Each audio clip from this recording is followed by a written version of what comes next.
Hello, I hope you're all doing very well, and today we'll be reviewing this book, A Curse So Dark and Lonely by Brigid Kebber.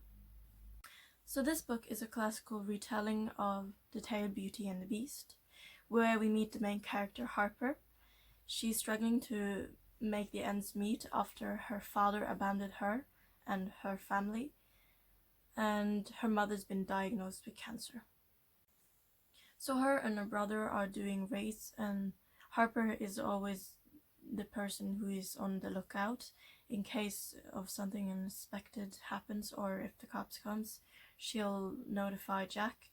And she has this disease called cerebral palsy, so her brother doesn't let her go with her during the raids. So during this day, Harper sees a mysterious man who tries to abduct a woman, and naturally she interferes with him, and she gets caught in the fight, and she's fighting for her life, and then they're teleported to this mysterious land called Emberfall. We meet a prince called Ren, and he's been cursed by an enchantress to become a beast for each season. His land is in poverty, and only true love can break the curse. So if this sounds interesting for you, or you love a good retelling, I suggest you check out this book and read it. So now I'm going to head over to the spoilers section. So if you haven't read the book, I suggest you click away now. And you can come back when you've read the book and you can discuss with us. Okay, spoilers section. So if you haven't read the book, then you should be gone right now, because I'm going to talk about the events about the book and spoiling it. So this is your last chance to go.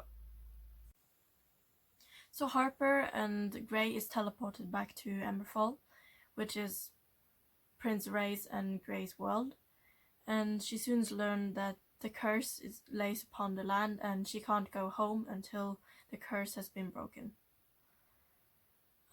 She realizes then there's no way out, and she has to stay and figure out a plan to escape. And then she thinks about her family, especially her brother and her mother who's in need of her.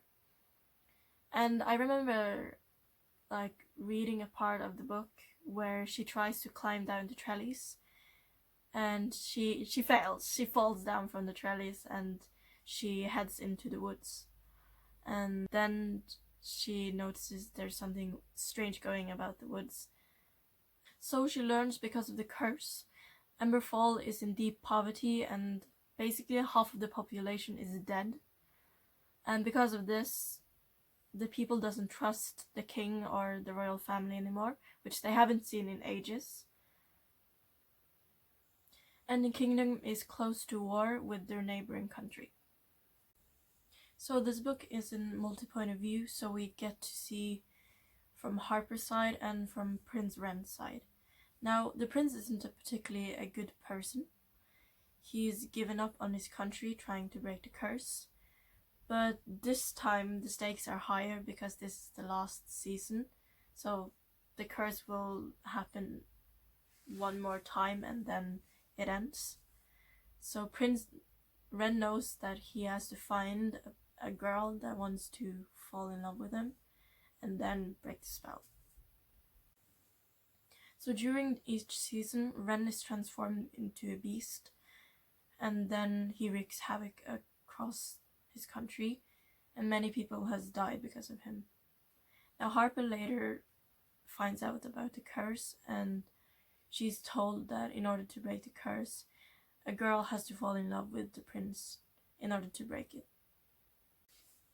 Now this season the stakes are higher than ever, because Prince Ren has only one chance left to try to break the curse, and Harper later finds out there's a curse upon the land, and she gets to know in order to break the curse, a girl has to fall in love with Prince Ren, and she gets really frustrated, and Harper then states that she doesn't trust Prince Ren and that she's not going to fall in love with him. So Harper then asks Ren how many girls he has had in his castle in order to break the curse, which he responds too many to count, and he says that he tried to seduce them and they fell for it in the first time because of his looks and that he was a prince. But with each season he would turn into the beast and they would be frightened and try to run away. And some of them has actually been killed. Now it was Gray's task to bring one of the girls from the modern world then into Emberfall in order to break the curse. And he has also tried to use some girls from Emberfall to break the curse, but it hasn't worked. Now throughout the book, Harper do see the people suffering, and she suggests to Ren that they give the food from the castle to the people. And Grace suggests that they should rebuild, and Ren eventually gives into this thought, and they visit a lot of towns in the book to actually prove them that the royal family still lives, and Prince Ren as well. And eventually this actually works. Now the woman of the hour is Lilith. She is the witch that cursed Ren, and she's very bitter and vengeful because she got to spend the night with Ren earlier because she tricked him and seduced him into sleeping with her, and she wants revenge now. And she clearly states in the book that she doesn't care about the kingdom and Ren if he turns into a beast. Now the relationships between the three main characters are very well written. You do see them struggling with their inner demons and morals, and they still have their personal traits and moral code. For example, Harper and Gray inspires Ren to do better and to actually help the people. We do see a tease or a connection between Gray and Harper, and I remember reading in the book where Harper actually learns most of her fighting techniques and skills from Gray. She gets assisted with sword fighting and shooting arrows and throwing daggers. She eventually actually throws a dagger at Lilith when she comes to threaten Ren, and Gray has to hold her back when Lilith eventually tortures Ren. So you do see the dynamics between them, and this of course leads to some jealousy, and we do see the snippets where Harper and Gray are talking and playing cards, and Ren is actually like, I wonder how they're doing without me, and Harper just understands Gray so much better than me. But we do see the romance and the trust growing between Ren and Harper. Harper suggests to Ren that he stays with her in the chamber because of the curse and Lilith, and because Ren had a deal with Lilith, as long as he is actually trying to break the curse, she cannot interfere with him. So we do have the sweet moments when they're dancing. I remember the scene when they're visiting Silvermoon Harbor and they actually have a talk and they dance.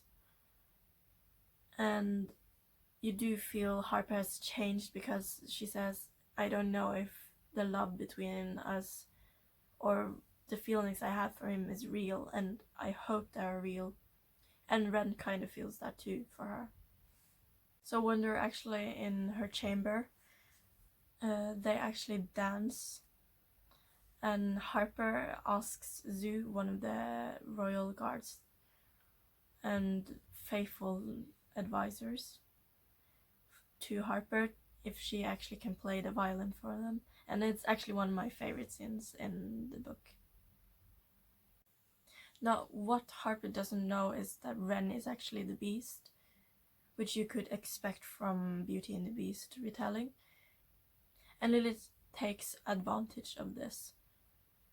And eventually in the book, Harper actually gets to know. There's a scene where he transforms into the Beast, where the scales are going at his body, and then she finally realizes Ren has been the Beast all along. Now the season is nearly over and they haven't broken the curse, and then Lilith shows up to taunt Harper with her family isn't doing very well, and that her mother is gotten worse and she's on her deathbed. Harper begs Ren and Grey to go home because Grey somehow can transport between the worlds. And then they understand that they forced her to be in Emberfall and she has the right to go home, and then the curse won't get broken and the chance is that Ren has to live as a beast forever. So Harper arrives home and then she finds her mother. She recognizes her and they have a moment before she passes away. This was a bit predictable because you could kind of sense in the book that the mother would die at some point. And then there's trouble. Jack has been working with the men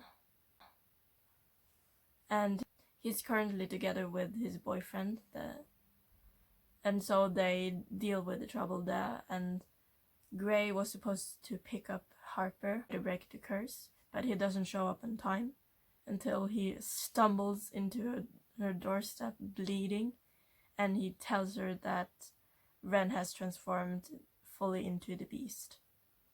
Now in this season he is transformed into a mix between a dragon and a bat.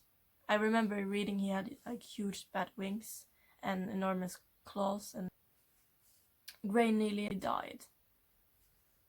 So they go back to the world, and unfortunately Jack and his boyfriend are trapped with them in Emberfall. And Lily has gone into hiding because she is vulnerable to Ren. And she shows up at the castle. She taunts Harper that she'll never be able to go home again. And she knows that, but she is actually settled with that Emberfall is now her home and not DC. So Harper admits that she's fallen in love with Ren and she's willing to spend all of her life together with him. But then Lilith taunts Harper by saying that the curse cannot be broken by a true love's kiss. There has to be a sacrifice. And then Lilith tries to kill Ren with a sword, but Harper steps right in between them, so the sword impales her. And she's bleeding out, and then Grey suddenly grabs Lilith and transports her back to DC, where he kills her on the street. Now what I think could have been better with the book is actually when Harper is trapped in Emberfall, she still has her phone, but it's somehow working, and she has battery on it. And that kind of like bummed me. How could it actually work? And I think it would have been interesting to see if the phone was actually dead and she didn't have the connection. And we would have gotten a bit more about what was Harper actually feeling in that moment, and she knows somehow that the phone is going to die. And then she wouldn't be able to have contact with anyone in the modern world. And how she actually would have taken it if the phone was basically useless and she couldn't use it anymore. Now another theory I think was very interesting was mentioned by Cindy on BookTube was what if Ren actually were gay and he needed to break the curse with Harper, but he was in love with Grey. How would that actually be?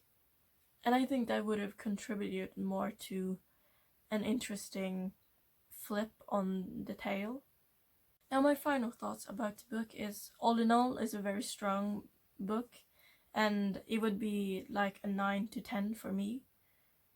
And the book is just not a classical retelling. There's the politics involved and the brilliant world building where it's DC and Emberfall. I really like that twist because you get to see what is so different between the worlds.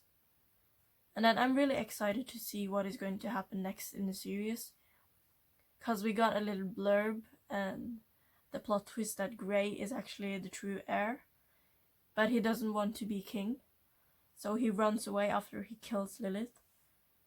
So I think the book is going to be about what is going to happen between Grey and Ren when Ren gets to know that Grey is the one is supposed to sit on the throne. Perhaps he knows it, perhaps he don't. I'm actually excited to see if Jack and his boyfriend actually can return to DC or if they're trapped in Emberfall. So that's all I got for you today, and I hope you have a lovely day.